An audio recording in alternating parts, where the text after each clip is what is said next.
आज हम भारत और चीन की सीमा से सिर्फ 17 किलोमीटर दूर घटी एक ऐसी अंतर्राष्ट्रीय घटना का विश्लेषण आपके लिए करेंगे जिसके बारे में आज पूरे देश को जानना भी चाहिए और भारत को सतर्क हो जाना चाहिए। यह भारत की सुरक्षा से जुड़ी आज की सबसे बड़ी खबर है और वो खबर यह है कि चीन के राष्ट्रपति शी जिनपिंग बुधवार को अचानक भारत और चीन की सीमा के पास मौजूद तिब्बत के निंगची शहर पहुंच गए।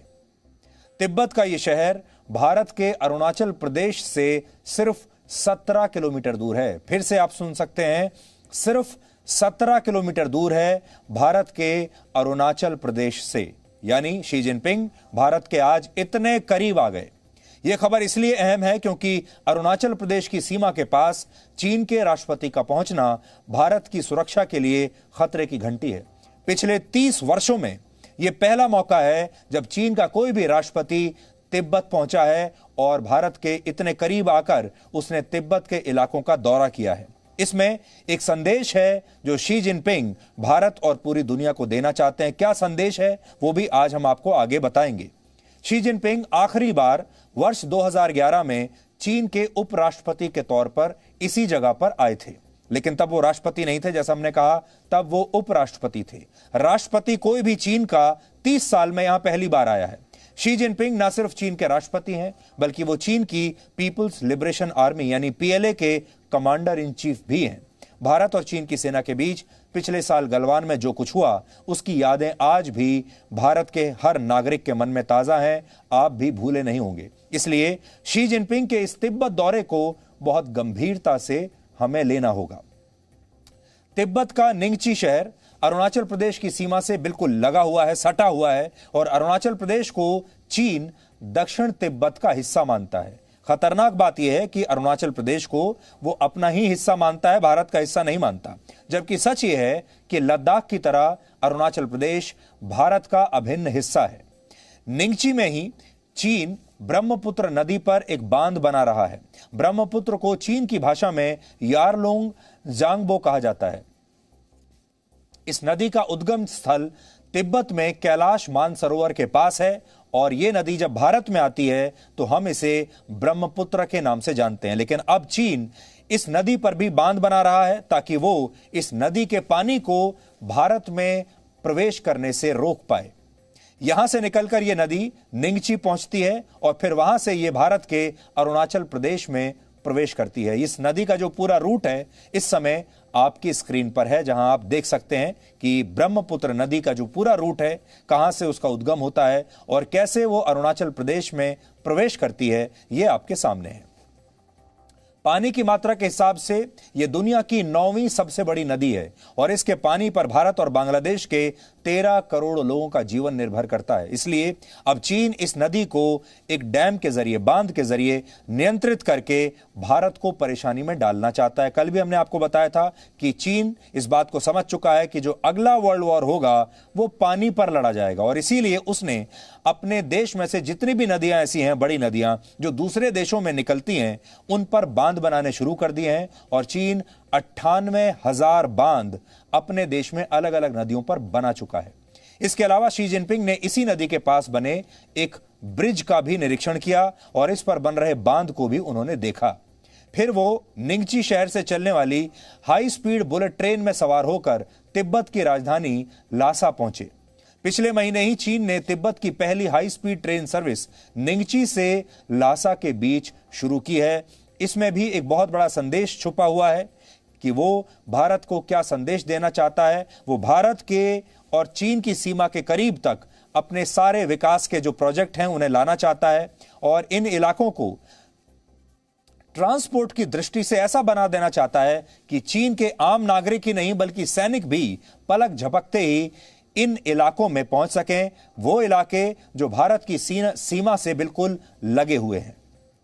435 किलोमीटर लंबे इस रूट पर पूरी तरह से बिजली से चलने वाली यह ट्रेन 160 किलोमीटर प्रति घंटे की रफ्तार से दौड़ सकती है। यानी भारत की किसी भी ट्रेन से ज्यादा तेज ये चलती है और ये उस इलाके में जाती है जो अरुणाचल प्रदेश से बिल्कुल सटा हुआ है। इसके अलावा चीन ने निंगची को लासा से जोड़ने वाले एक 250 किलोमीटर लंबे एक्सप्रेसवे का भी निर्माण पूरा कर लिया है। ये एक्सप्रेसवे भी भारत के लिए चिंता का विषय होना चाहिए और उन सब की तस्वीरें आज हम आपको दिखा रहे हैं।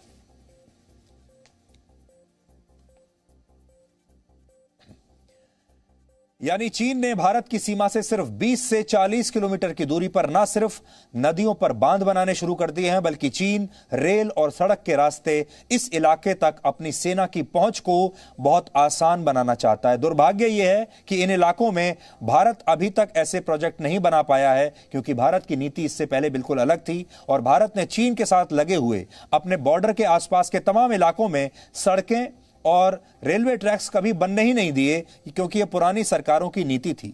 अब जब नई सरकार आई है, जो मोदी सरकार है, उसने इस नीति को बदला है और अब वहां पर विकास कार्य चल रहे हैं। अब वहां पर सड़कें बनाई जा रही हैं, अब वहां पर पुल बनाए जा रहे हैं, ताकि हमारी सेना भी, हमारे लोग भी उन इलाकों तक जल्द से जल्द पहुंच सकें।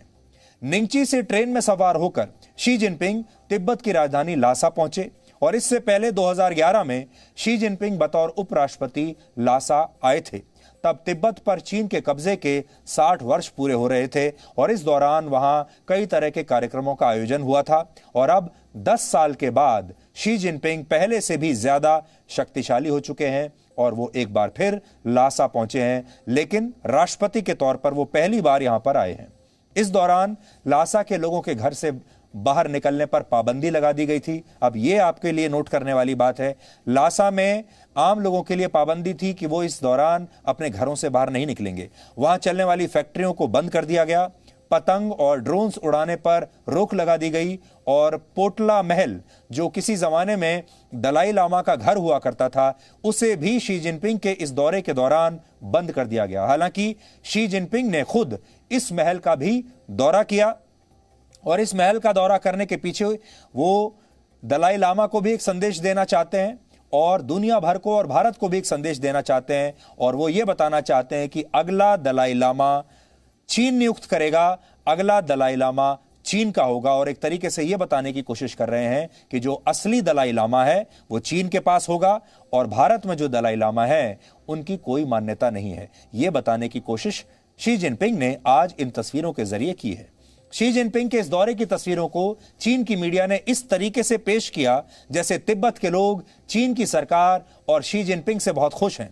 शी जिनपिंग ने इस दौरान लासा के स्थानीय लोगों से मुलाकात की, बातचीत की और यहां के लोगों ने तालियां बजाकर शी जिनपिंग का स्वागत किया। लेकिन हम आपको ये तस्वीरें दिखा तो रहे हैं, इन तस्वीरों पर आप जाइएगा नहीं, विश्वास मत कीजिएगा, क्योंकि ये जो तस्वीरें हैं, ये जो वीडियो हैं, असल में ये एक विज्ञापन है और इस विज्ञापन को बनाया है चीन की सरकार ने शी जिनपिंग की छवि को चमकाने के लिए और दुनिया को यह बताने के लिए कि तिब्बत के लोग बहुत खुश हैं और बहुत खुशहाल हैं चीन के नेतृत्व में। लेकिन यह बात पूरी दुनिया जानती है कि चीन जो तस्वीरें दुनिया को दिखाता है वो सच नहीं होती। चाहे कोरोना वायरस की बात हो, चीन में आई बाढ़ की बात हो या फिर चीन के राष्ट्रपति के तिब्बत के पहुंचने की बात हो।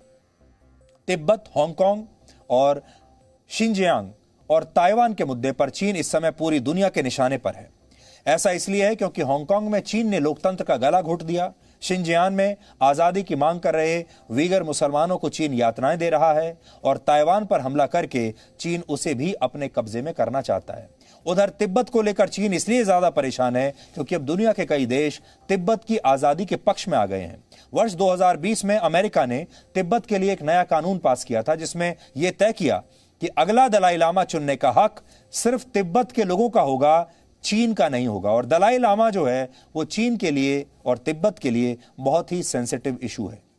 पिछले साल जब लद्दाख में भारत और चीन के सैनिकों की बीच भिड़ंत हुई तो भारत ने स्पेशल फ्रंटियर फोर्स का इस्तेमाल किया था। इसे विकास बटालियन भी कहते हैं।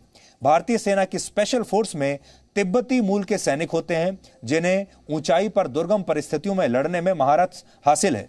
इसी स्पेशल फ्रंटियर फोर्स के सैनिकों ने पिछले साल चीन की सेना को पीछे हटने पर मजबूर किया था।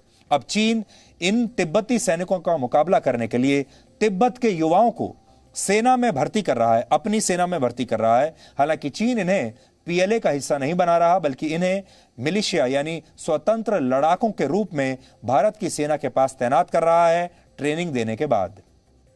इसके अलावा चीन लद्दाख से लेकर अरुणाचल प्रदेश तक भारत की सीमा के पास 600 से ज्यादा ऐसे गांवों का निर्माण कर रहा है जहां चीन की कम्युनिस्ट पार्टी के प्रति वफादारी रखने वाले लोगों को बसा दिया जाएगा। यानी जो इलाके ऐसे हैं जहां अब तक कोई रहता नहीं, उन इलाकों को भी चीन रिहायशी इलाके बना देना चाहता है और अपने लोगों को वहां बसा देना चाहता है, ताकि वो बाद में यह कह सके कि ये सारे इलाके उसके हैं।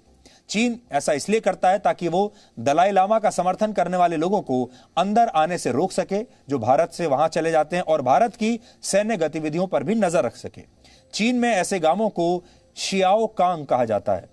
चीन लासा से शिगास्ते तक भी रेल लाइन बिछा चुका है। शिगास्ते नेपाल की सीमा से लगने वाला चीन का इलाका है, यानी चीन कई रास्तों से भारत को घेरने की कोशिश कर रहा है, चाहे अरुणाचल प्रदेश का फ्रंट हो और चाहे नेपाल का फ्रंट हो। चीन कई जगहों से गेटवेज तैयार कर रहा है। अरुणाचल प्रदेश से भी वो आने की कोशिश करेगा, लद्दाख से भी आने की कोशिश करेगा और नेपाल के जरिए भी आने की कोशिश करेगा।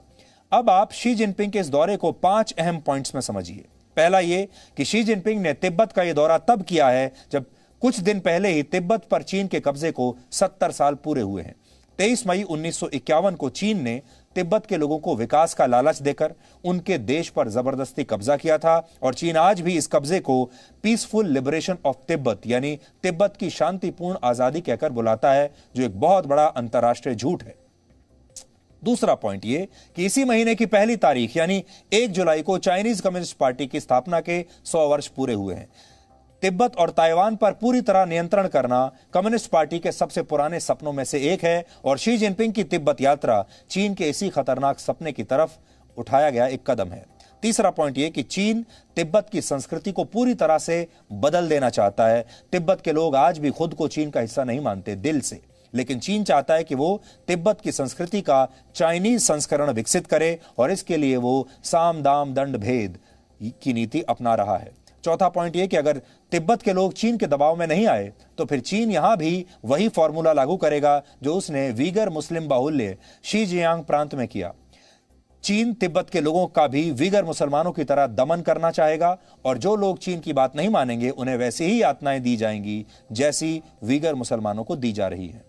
1959 में तिब्बत पर चीन के कब्जे के बाद वहां के सबसे बड़े धर्मगुरु दलाई लामा भागकर भारत में आ गए थे, और आज भी दलाई लामा के नेतृत्व में तिब्बत की निर्वासित सरकार भारत के हिमाचल प्रदेश में धर्मशाला से अपना कामकाज चलाती है। तिब्बत के लोग चीन के खिलाफ खड़े न हो जाएं, इसलिए चीन उन्हें दबाने की हर संभव कोशिश कर रहा है। पांचवा पॉइंट ये कि शी जिनपिंग ऐसे समय में तिब्बत गए हैं जब लद्दाख में भारत और चीन के बीच सीमा विवाद सुलझा नहीं है। पिछले दिनों खबर आई थी कि चीन ने लद्दाख के पास अपनी सीमा में खतरनाक ड्रोन और ध्वनि की गति से तेज उड़ने वाली सुपरसोनिक मिसाइल्स तैनात कर दी हैं। तिब्बत के जिस निंगची शहर में शी जिनपिंग मौजूद थे वो भारत की सीमा से 17 किलोमीटर दूर है, और इस शहर के रास्ते चीन भारत के खिलाफ नई रणनीति तैयार कर रहा है।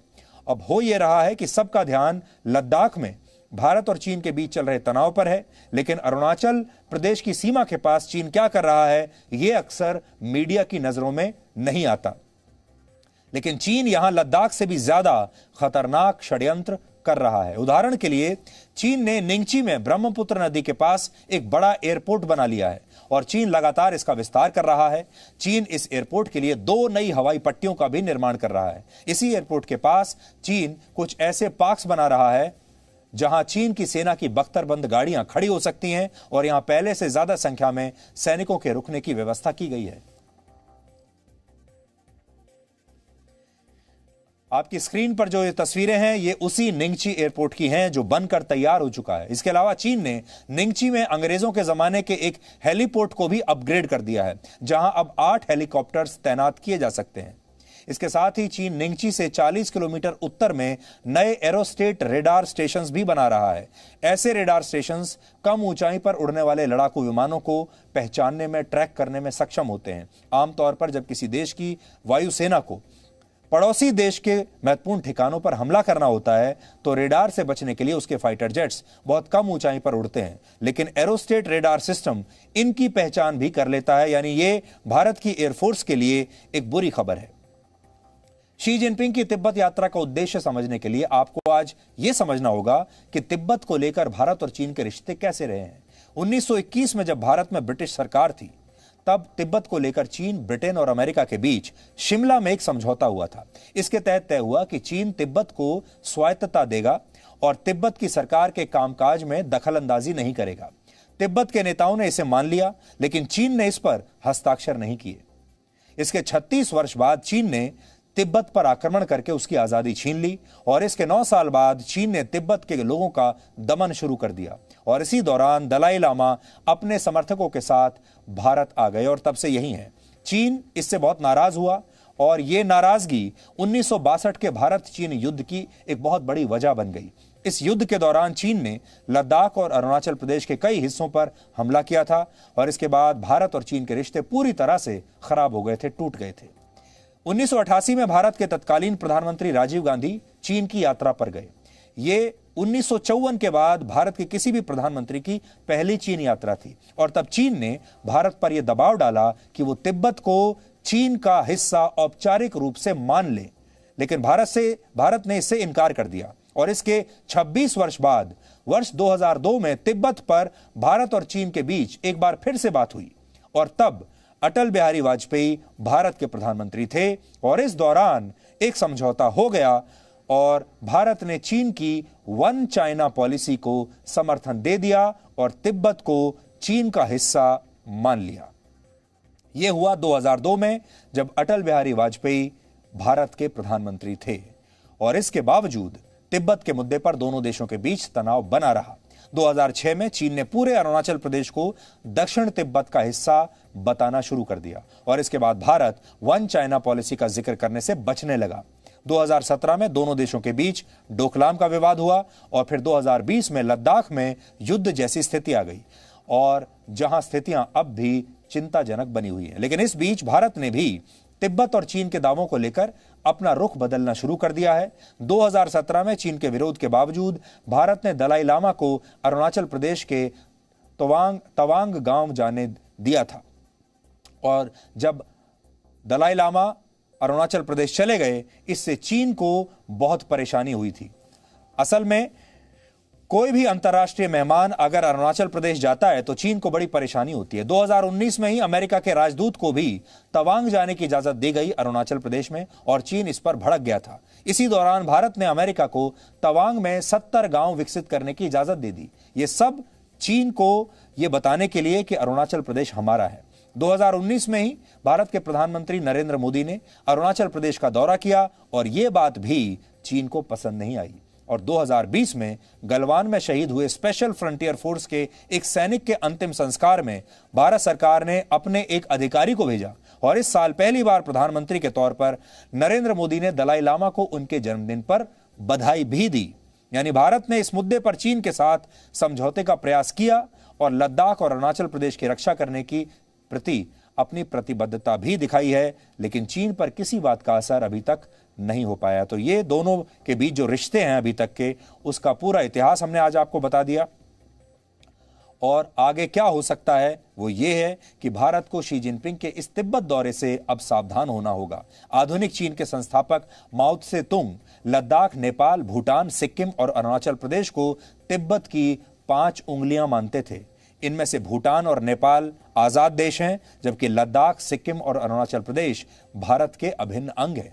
लेकिन इसके बावजूद चीन को लगता है कि एक ना एक दिन वो तिब्बत के साथ साथ इन इलाकों को भी अपने कब्जे में ले लेगा, क्योंकि शी जिनपिंग भी माओ त्से तुंग के सिद्धांत में बहुत यकीन रखते हैं। इसलिए भले ही शी जिनपिंग के तिब्बत दौरे की तस्वीरें ये बनावटी हों, ये विज्ञापन हो, लेकिन चीन के इरादे बिल्कुल असली हैं, खतरा बिल्कुल असली है। इसका जवाब देने के लिए भारत को भी अपनी तैयारी मजबूत करनी होगी और इन सभी इलाकों में इंफ्रास्ट्रक्चर को मजबूत बनाना होगा। यहाँ सड़कें, रेलवे लाइंस और सैन्य ठिकाने बनाने होंगे अब हमें भी, और लद्दाख में भारत की यही तैयारी काम आई थी और गलवान में चीन की हार भी इसी तैयारी की वजह से काफी हद तक संभव हो पाई। बड़ी बात यह कि चीन भले ही तिब्बत पर कब्जा कर ले, लेकिन वहां के लोग इससे खुश नहीं हैं और भारत को तिब्बत के लोगों के साथ अपने संबंधों को और मजबूत करना चाहिए और यही तिब्बत में चीन की सबसे बड़ी हार होगी, जो कि भारत ने पहले से ही अब शुरू कर दिया है। Presenting B News app available on Google Play and App Store. Download it now.